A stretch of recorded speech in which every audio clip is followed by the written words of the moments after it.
Salut les amoureux et amoureuses de foot, pour débuter cette revue de presse, The Sun rapporte que Lionel Messi ignore les appels de Barcelone, alors qu'il discute d'un transfert sensationnel à l'Inter Miami, selon des informations. De même, Arsenal est prudemment optimiste sur le fait que Bukayo Saka n'a pas subi de blessure grave dimanche, et pourrait même être disponible pour le match crucial de dimanche à Chelsea. Le club serait en pourparlers avec le défenseur vedette William Saliba, sur un nouveau contrat à long terme avec des craintes qu'il puisse sortir gratuitement l'été prochain. Ils envisagent aussi de faire une offre pour la star d'Orlando City, Facundo Torres, selon des informations. À en croire le quotidien britannique, Manchester United envisage un déménagement en janvier pour Max Aarons de Norwich. Le club s'est arrangé pour jouer un match amical lors de la Coupe du Monde contre l'équipe de la Liga Cadiz CF en décembre. Et que Tottenham a entamé des pourparlers contractuels avec le patron Antonio Conte, sur un nouvel accord à long terme malgré le refus public de l'Italien d'engager son avenir dans le club. Brighton serait intéressé par la signature du défenseur du Shakhtar Donetsk, Mikola Matvienko, dans la fenêtre de transfert de janvier. Selon Daily Mirror, Jean-Josh Elvey de Newcastle est sur le point d'obtenir une prolongation de contrat d'un an d'une valeur de plus de 3 millions d'euros. Le défenseur du Bayern Munich, Benjamin Pavard, pourrait être à la recherche d'un nouveau club en janvier, l'international français étant mécontent de sa situation au sein du club de Bundesliga. Par contre, l'équipe de football du pays de Galles envisagera de changer son nom en Cymru, sur la scène internationale après la Coupe du Monde. Daily Mail fait savoir que l'international anglais Reece James a été envoyé à Dubaï dans le but de poursuivre ses rêves de Coupe du Monde, alors qu'il se remet d'une blessure. De nouvelles révélations ont été révélées affirmant que Florentino Pérez voulait déplacer le Real Madrid dans un parc à thème sur le thème du club avant que les plans n'échouent, et que le Bernabeu ne subisse d'importantes rénovations. Par contre, Aston Villa fait partie des clubs qui surveillent les développements avec l'ailier passionnant de Villarreal, Nicolas Jackson.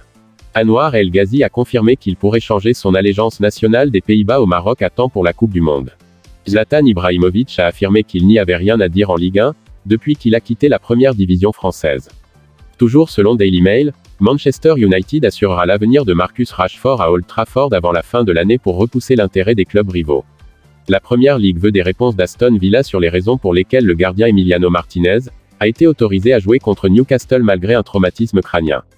De même, Birmingham City pourrait être accusé d'avoir enfreint les règles de la Ligue de football, pour avoir reçu un financement de l'acheteur potentiel Paul Richardson, sans obtenir l'approbation de l'EFL. Owen Farrell pourrait retrouver le titre de capitaine de l'Angleterre, après que Courtney Lawes ait été exclu de leur match d'ouverture contre l'Argentine. Daily Express explique qu'Arsenal a reçu un espoir accru de signer le milieu de terrain de Leicester Youri Tillmans, après que Brendan Rodgers a confirmé que son club n'avait pas encore entamé de négociations pour un nouveau contrat pour le joueur. Le manager de Beşiktaş, Şenol Gün, a admis que Dele Alli avait réalisé des performances inférieures aux attentes depuis son transfert de prêt d'Everton pendant la saison cet été.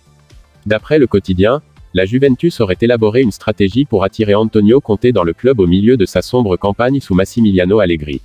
Chelsea envisage un swap pour l'arrière droit des Wolves, Nelson Semedo, alors que Graham Potter cherche de la concurrence et une couverture pour Reece James.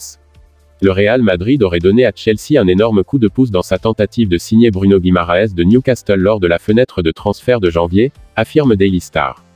Le match de phase de groupe de la Ligue des Champions entre le Celtic et le Real Madrid mercredi sera arbitré par l'arbitre féminine Stephanie Frappart, une première pour le club écossais, déclare The Times, en ajoutant que Johnny May a fait un retour extraordinaire dans l'équipe d'Angleterre seulement 11 jours après s'être disloqué le coude, mais Courtney Lawes, le capitaine, a été exclu du match contre l'Argentine. Deux des adversaires iraniens du groupe B à la Coupe du Monde, l'Angleterre et le pays de Galles, n'ont pas l'intention de manifester publiquement leur solidarité avec les manifestations généralisées des droits de l'homme dans le pays, explique The Athletic. Daily Record rapporte que Barry Ferguson estime qu'il n'y a aucune chance qu'Ange Postecoglou autorise David Turnbull à quitter le Celtic en janvier au milieu des spéculations sur une sortie de prêt. Le jeune de Partick Thistle, Hayden Mark Ginley, a été observé par Fulham lors de la victoire écossaise du Victory Shield alors que la sensation adolescente attire davantage l'intérêt de la Première Ligue. Tandis que Hugh Dallas insiste sur le fait que l'introduction de VAR à la Premiership a été un succès, et il dit que cela deviendra encore plus fluide avec le temps. Stephen Amell insiste sur le fait que Motherwell est bien en avance sur sa liste de courses de janvier alors qu'il cherche à obtenir au moins 2 signatures clés dans la porte. Et pour terminer cette revue de presse, Scottish Sun évoque que le Celtic se préparerait à un intérêt accru pour le transfert de Josip Juranovic, après la Coupe du Monde.